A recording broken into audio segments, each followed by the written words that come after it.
अस्सलाम वालेकुम आदाब स्टूडेंट। हम आज मैं जिस टॉपिक पे आपके सामने वीडियो रिकॉर्डिंग पेश करूँगा वो है गैगिंग।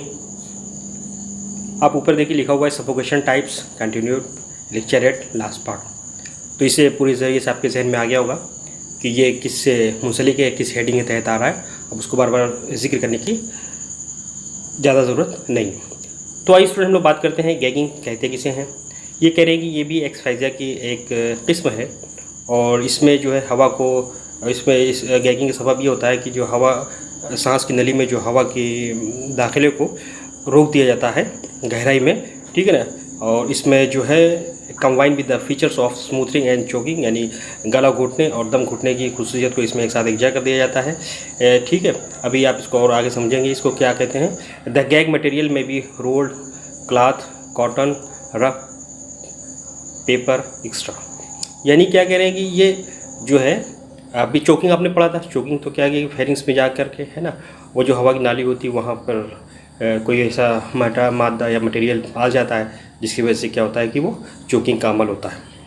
लेकिन इसके अंदर क्या है स्टूडेंट की गैगिंग में इसको बाहरी यानी मुंह के अंदर ही फेरिंग्स है ना, फेरिंग्स के आसपास ही जो है क्या कर दिया जाता है, कोई कॉटन कपड़ा हुआ या जो है कोई रोल्ड क्लॉथ हुआ है ना, या टॉवेल हुई, ये सब चीज़ें क्या है उसके मुंह में बंद कर दिया जाता है और अंदर रख दिया जाता है और उसके बाद उसको चुप करा दिया जाता है। और मोस्टली ये उस जगह पे इस्तेमाल किया जाता है जैसे कोई पर्सन है बहुत चिल्ला रहा है, चिल्ला चिल्ली कर रहा है बहुत ज़्यादा, तो उसके या वो होता है कि ऐसे किसी इंसान को कोई मारने का भी अगर नियत करता है तो क्या सोचता है कि यार उसकी आवाज़ बाहर ना निकले, तो क्या करता है कि उसके मुंह में कपड़ा ठूस देता है, ठीक है ना, या उसके और कोई भी चीज़ें हैं उसके अंदर मुर्रा देता है, जिसकी वजह से क्या कि पूरी तरह से तो नहीं बनता, लेकिन यह कि तनफ़ुस का अमल जो है वो क्या है कि एक कहिए कि उसके खलल वाक़ हो जाता है, जिसके नतीजे में ये गैगिंग का अमल होता है।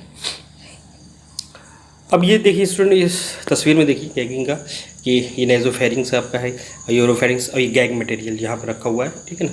फिर उसके नीचे जो है लैरिंग्स है और लेंजियोफेरिंग्स है, इसोफिगस उसके नीचे है। तो ये इस तस्वीर में दिखाया कि है ना कि ये मटेरियल अगर ये आता है तो फिर जाहिर सी बात है कि अब सांस लेने में खलल वाक़ होगा और फिर इंसान लम्हा के एक्सफाइजिया की स्टेज में चला जाएगा।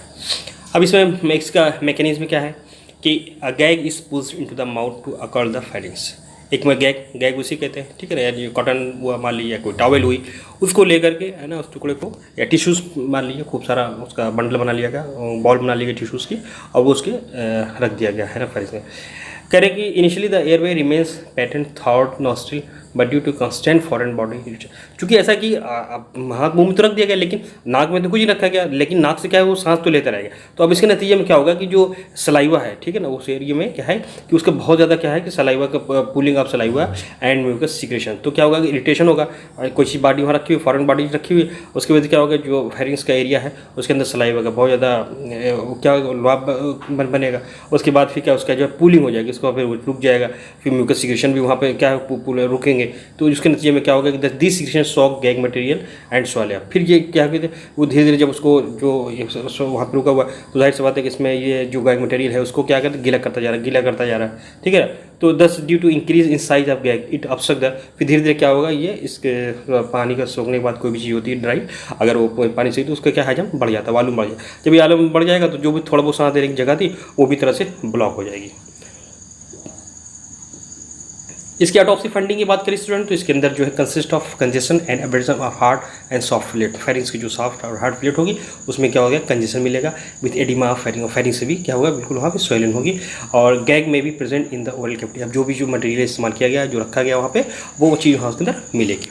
अब इसकी मेडिको लीगल तिब्बी कानूनी अहमियत की बात करें तो कह रहे कि होमिसाइडल डेथ अगर नंबर एक हेडिंग बात करें तो gags are inserted into mouth of infants or incapacitated person with an intention to kill them. यानी होमिसाइडल ही इस्तेमाल किया था मोस्टली। ये अमल कहते हैं बच्चे में क्या छोटा किसी जेलस हो गया कि यार इसे बच्चे को मारना है तो कोई मौका नहीं मिल रहा, तो रुमाल पड़ा हुआ था, कॉटन पड़ा हुआ था, कोई दस्ती पड़ी हुई थी है ना, उसको उठाया उसके मुंह में है ना, जो जेलस पर्सन था वो उसके अंदर डाल दिया उसके मुंह में। अब भाई छोटा बच्चा है तो अपना हाथ से निकालने की कोशिश भी करेगा तो भी वो बोल भी नहीं पाएगा, तो वो कफ करने की कोशिश करेगा, लेकिन अब जाहिर सी बात है वो बहुत छोटा है तो हाथ से निकाल नहीं सकता। या इंसैपिटेड ऐसा पर्सन जो है कि बेहोशी हालत में है, उसका तो कोई होश ही नहीं है, ठीक है ना, तो अब उसको कुछ भी रख दीजिए उसको मालूम ही नहीं होगा। तो वो उसका फिर ये हैसियत मालूम हो जाएगी कि ये जो है होमिसाइडल होता है, नहीं कि किसी के कत्ल किया कोई इंसान ऐसा नहीं है कि वो अपने हाथ में रख अपने मुंह से कोई अपने हाथ से कोई मुंह में रख ले कोई चीज़ और अपने सुसाइड कर ले ऐसा। अब कह रहे समटाइम एक्सीडेंटल डेथ में अकर when gag is inserted into the mouth of the victim to prevent from shouting। कभी कभी होता है बहुत करने का जब मैं मसल भी कही जाती है अरे यार मुंह बंद कर, अच्छा मुंह बंद करने के लिए क्या लेगा, है ना, तो भी आदमी गुस्से में होता है अरे अच्छा मुंह बंद नहीं करेगा, कोई चीज़ उठा के उसके मुंह में डाल दिया एक्सीडेंटली, मतलब कि चुप हो जाए। लेकिन क्या हुआ कि वो उसको वैसे जब एयर जो है सांस लेने की जो रास्ता है वो किसी तरह से ब्लॉक हो गया, है ना, उसमें ले नहीं पाया।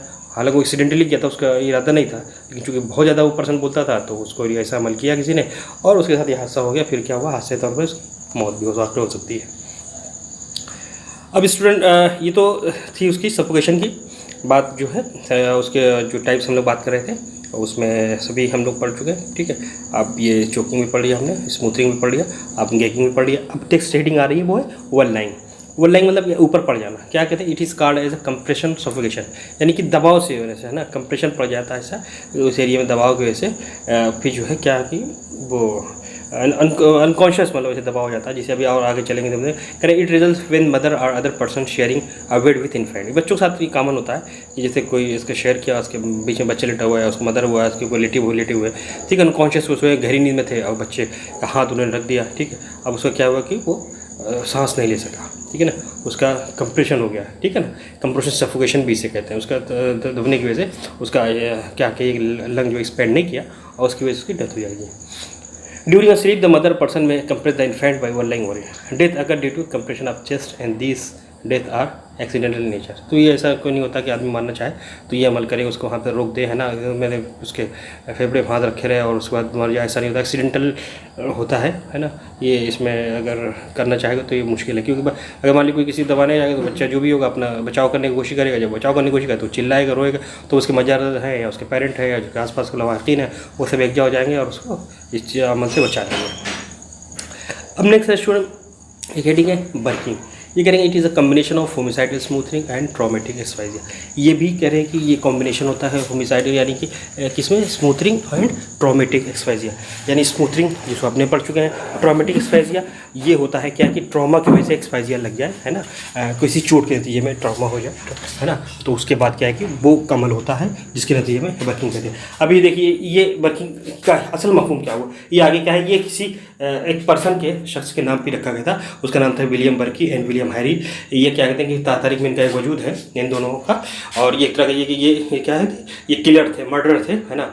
ये क्या करते थे, बहुत सारे लोगों, करीब 16 लोगों को मारा था 1927-88 के दरमियान स्कॉटलैंड में, और उनकी जो बॉडीज होती थी वो डॉक्टर रॉबर्ट नॉक्स का जो हॉस्पिटल था वहाँ पर ये उसके स्पेसिमेन के तौर पर, ताकि क्या कहते हैं वो जो ये हॉस्पिटल था वो लोगों की बॉडी को स्पेसिमेन के तौर पे, है ना, इस्तेमाल करता था। जैसे उनका फेफड़े हुए, लंग हुआ, हार्ट हुआ, ब्रेन हुआ, ठीक है ना, उसको स्पेसिमेन के तौर पे in his anatomy classes Edinburgh, तो वो बच्चों को दिखाने के लिए वो ऐसा करता था। तो ये दो लोग थे, वो बॉडी को क्या करते थे, बेचते थे।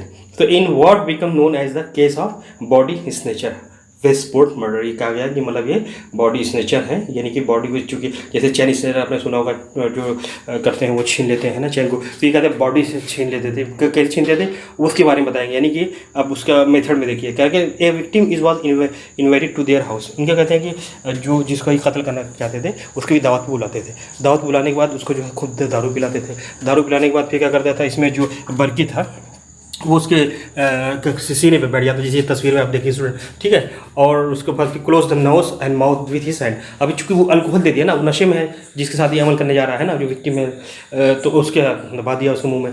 एंड हेयर है ना, जो दूसरा साथी था Hare use to pull him around the room by the feet. फिर उसको जो है वो मारने के बाद क्या करता था, वो फिर अफसोस से जो है उसके पैर पकड़ के खींच के लिए रूम में ले आता था, ताकि उसके अंदर रही जो एक असर है ना वो पूरी तरह से खत्म हो जाए। इसीलिए इसी मुनासबत से इस नेचर, बॉडी स्नेचर कहा गया ना, मर्डर है ना, कह रहे बॉडी स्नेचर इसीलिए कहा गया, वो जो है मारते थे, सब करते थे और उसके बाद खींचते थे बॉडी को।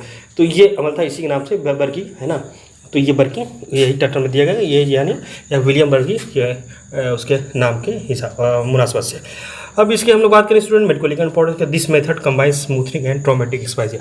तो यानी कि इसके अंदर जो हम लोग पढ़ चुके हैं अभी स्मूथनिंग में, है ना, ट्रॉमेटिक एक्सपाइजिया, उसके अंदर जो है जो मेरी तिब्बी कानूनी अहमियत है उसमें भी यही कानूनी, यानी क्या कि इसके अंदर ये चीज़ मिलेगी जो स्मूथली में मिलती थी, क्या कि यानी कि ये एक्सीडेंटल क्या कहते हैं कि मतलब ये होमिसाइडल होगा, यानी कोई किसी को मारना चाहेगा तभी ये होगा, ठीक है ना। ऐसा नहीं कि कोई आदमी खुद से सुसाइड करना चाहे, तो ऐसा बहुत कॉमन होगा। लेकिन यह है कि मोस्टली क्या है, ये होमिसाइडल होता है, यानी कि इसमें किसी का कत्ल किया जाता है, यानी कि कोई ना कोई इंसान इसमें इन्वॉल्व होगा, जिसकी वजह से अगर ये चीज़ टॉप्सी में मिलती है तो इन्हें अंदाज़ा लगाया जाएगा कि भाई इसकी डेथ जो है एक्सफाइजिया को जो है, एक्सफाइजिया में कौन सी टाइप से, उसमें टाइप्स जो है ये गैगिंग का इस्तेमाल किया गया, इसका मतलब उसकी बॉडी के ला छोड़ दिया गया। और ये अमल करने के बाद इसका मतलब ये एक इंसान अपना सुसाइड नहीं किया होगा, किसी ने इसको मार के यहाँ पर फेंका होगा। तो ये था स्टूडेंट एक जो है लेक्चर। अब सफोकेशन का हमारा पार्ट जो था उसकी टाइप यहाँ तक पूरी होती है। अब फिर हम जो है एक्सपायरी डेट के लास्ट पार्ट यानी ड्राइंग है ना, तगरीक, उसको पढ़ेंगे। फिर ये पूरी तरह से क्या है, इसका ये चैप्टर फिर फिनिश है। ओके स्टूडेंट, मिलते हैं हम लोग अगले लेक्चर में। अगर लेक्चर आपको पसंद आया हो तो लाइक ज़रूर करिएगा। मिलते हैं नेक्स्ट वीडियो में, तब तक के लिए मुझे याद दीजिए। अल्लाह हाफिज़।